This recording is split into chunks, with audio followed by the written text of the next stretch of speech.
একটি কথায় কেঁপে উঠেছিল পুরো ছাত্র সমাজ। মঞ্চে দাঁড়িয়ে তাদের বলা হয়েছিল, ককরোচ পার্টি। অপমানের সেই শব্দ আগুনের মতো ছড়িয়ে পড়ে চারদিকে। কলেজ ক্যাম্পাসে শুরু হয় প্রতিবাদ। কারণ ছাত্র সমাজ বিশ্বাস করে মতভেদ থাকতে পারে, কিন্তু অসম্মান নয়। একজন ছাত্রনেতা মাইক্রোফোন হাতে বললেন, আমরা প্রশ্ন করি, অন্যায়ের বিরুদ্ধে দাঁড়াই, তাই আমাদের কণ্ঠস্বরকে অপমান করে থামানো যাবে না। চারদিকে হাততালির শব্দ, ছাত্রদের চোখে প্রতিবাদের আগুন। একজন ছাত্রী সামনে এসে বললেন, ভাষা হোক সম্মানের, বিতর্ক হোক যুক্তির। সোশ্যাল মিডিয়াতেও শুরু হয় আলোচনা।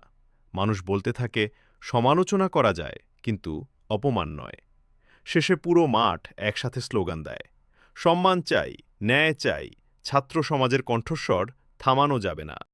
আমাদেরকে ককরোচ পার্টি বলে অপমান করা হয়েছে। আমরা বুঝিয়ে দেব ককরোচ মানে কি।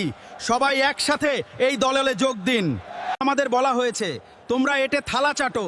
আমরা ভেবেছি আমরাও একটা পার্টি গঠন করি, তাই আমরা ককরোচ জনতা পার্টি বানিয়ে নিয়েছি।